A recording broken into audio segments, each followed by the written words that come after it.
Hi hello friends. गुरु कृपा coaching classes में आप सभी का स्वागत है।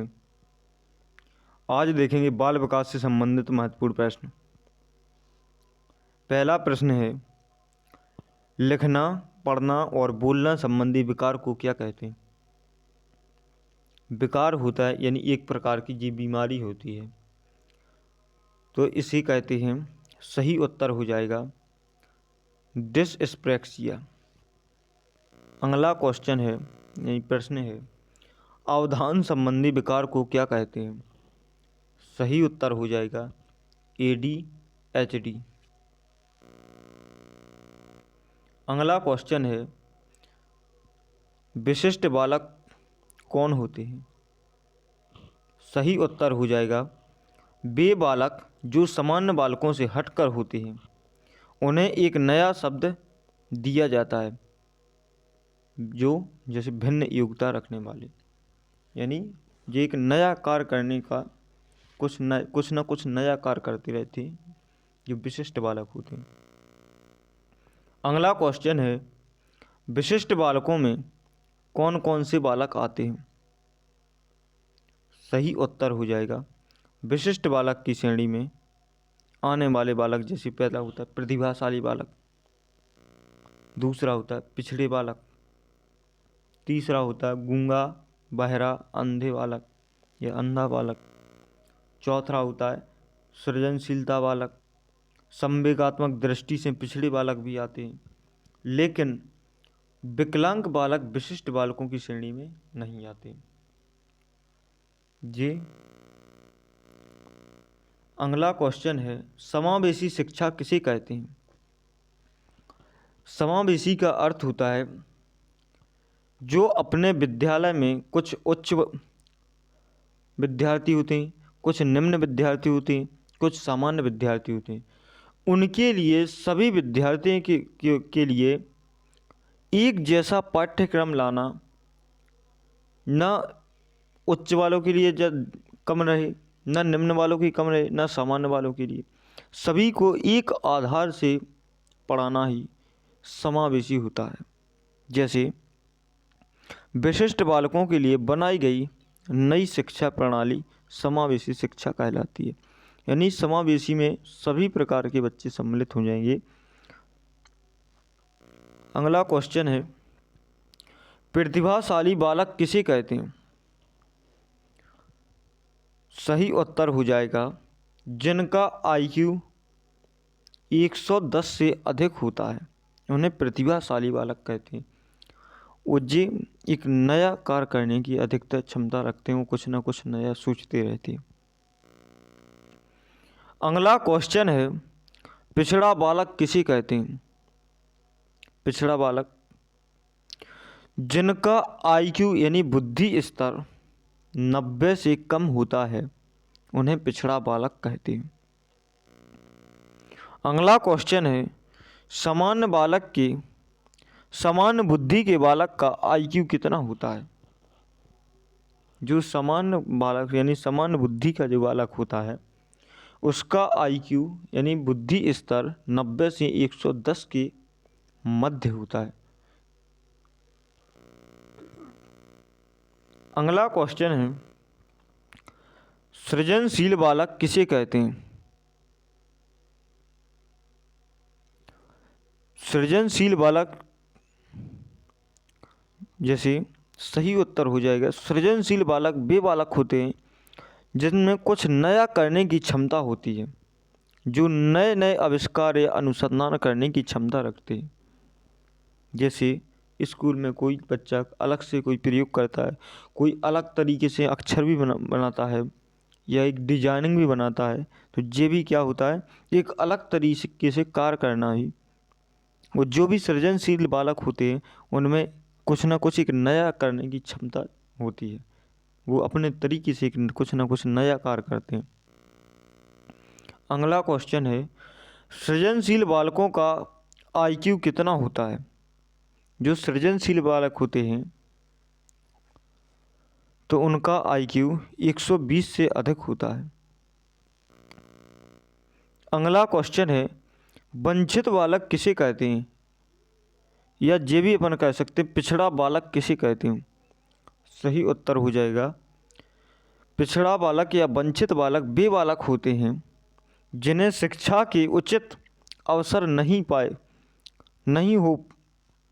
अवसर नहीं मिल पाते हैं, या पढ़ने लिखने के जो अवसर नहीं मिल पाते हैं, लेकिन वे शिक्षा से पढ़ने की उनकी इच्छा तो होती है, लेकिन उनको शिक्षा के उतने अच्छे स्तर उपलब्ध नहीं हो पाता है, इसलिए वो किसी न किसी कारण से वो पिछड़ जाते हैं। जैसे क्षेत्रीय प्रभाव हो सकता है, और भी कई तरीके प्रभाव हो सकते हैं। जैसे ज़्यादातर आदिवासी क्षेत्र में ये देखने के लिए मिलता है, गरीबों का बच्चा देखने के लिए मिलता है, मजदूरों का बच्चा देखने के लिए मिलता है, बाई का बच्चा देखने के लिए मिलता है। इस प्रकार से ये होते हैं जो पिछड़ी श्रेणी में आती है। अगला क्वेश्चन है बाल अपराधी बालक कौन होते हैं। बाल अपराधी बालक होते हैं जो ज़्यादातर अपराध करते हैं, उन्हीं को बाल अपराध कहते हैं। जैसे बाल अपराध बालक वे बालक होते हैं जो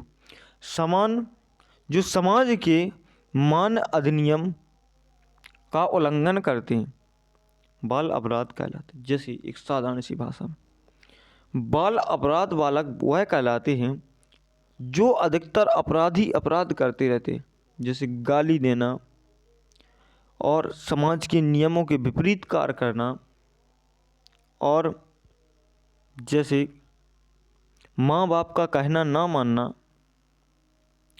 मानने वाले। इस प्रकार से ये बालक होते हैं जो बाल अपराधी की श्रेणी में आते हैं। अगला क्वेश्चन है बाल अपराधियों के प्रकार बताइए। तो बाल अपराधियों के प्रकार जैसे जो चोरी करने वाला बालक होता है वह भी बाल अपराधियों की श्रेणी में आता है। स्कूल का फर्नीचर तोड़ने वाला या चेयर वगैरह कुर्सी वगैरह तोड़ने वाला ये भी बाल अपराध की श्रेणी में आता है। स्कूल के बच्चों के साथ मारपीट और हिंसा भड़काने वाला या हिंसा करने वाला ये भी बाल अपराध की श्रेणी में आता है। स्कूल के रिपोर्ट कार्ड में छेड़खानी करने वाला ये भी बाल अपराध की श्रेणी में आता है। अगला क्वेश्चन है बाल अपराध बनने के क्या कारण हैं। क्या कारण हो सकता है कि जब बाल अपराधी हो जाता है बालक अपराध करने लगता है। जैसे पहला है आनुवांशिकता। जैसे आनुवांशिकता का अर्थ होता है जो उसके परिवार में पहले से कोई परंपरा, जैसे मान के चलो पिताजी करता है तो वही काम बच्चे भी करने लगते, और उनके परिवार में जिस प्रकार का कोई रहन सहन से भी मिल सकता है जी, यदि परिवार में चलता है आनुवांशिकता के आधार पर बाल अपराध हो सकता है। दूसरा व्यक्तिगत आवश्यकताओं की पूर्ति ना होना। यदि उसे किसी वस्तु की आवश्यकता है या कोई किसी चीज़ की आवश्यकता है, किसी खिलौने की आवश्यकता है, वह उसको ना मिल पाए तो उसके प्रति भी चोरी वगैरह करना सीख जाता है। उसकी पूर्ति ना होगी तो उससे वह चोरी करना सीख जाता है। तो उसकी व्यक्तिगत आवश्यकता की पूर्ति नहीं होगी तब भी वह बाल अपराध की श्रेणी में जा सकता है। चोरी करना सीख सकता है, डकैती करना सीख सकता है, ये सब कुछ करना उनकी आवश्यकताओं की पूर्ति ना होने पर ही ये करता है। तीसरा है शारीरिक दोष। ऐसे बालक हीन भावना से ग्रस्त होने के कारण अपराधी बन जाते हैं। कोई शारीरिक दोष होता है तो उस कारण ये भी एक कारण हो सकता है। जैसे घर का वातावरण अशांत होना।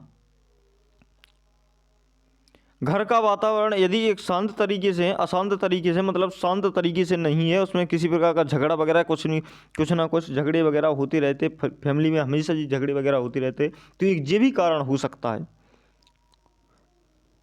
कुसंगति के कारण, यदि किसी जैसे गुणवान व्यक्ति के पास यदि बालक बैठेगा तो गुण ही मिलेंगे, यदि अवगुण के पास बैठेगा तो अवगुण ही मिलेंगे। तो जिस प्रकार के व्यक्ति के पास बालक बैठेगा उसी प्रकार से गुण उसको अर्जित होंगे। तो एक संगति का भी असर देखा जा सकता है, संगति के कारण भी बाल अपराध बन सकता है। अगला है जैसे दूसरा, दादा दादी का यदि लाड़ प्यार अधिक होगा, दादा दादी के लाड़ प्यार से भी बच्चा बिगड़ जाता है, जिससे किसी की बात नहीं मानता है। दूसरा, स्तरहीन मनोरंजन, जो सही मनोरंजन करने बच्चे के लायक नहीं है फिर भी उस प्रकार का मनोरंजन करते तो कई प्रकार के जीव भी हो सकते हैं।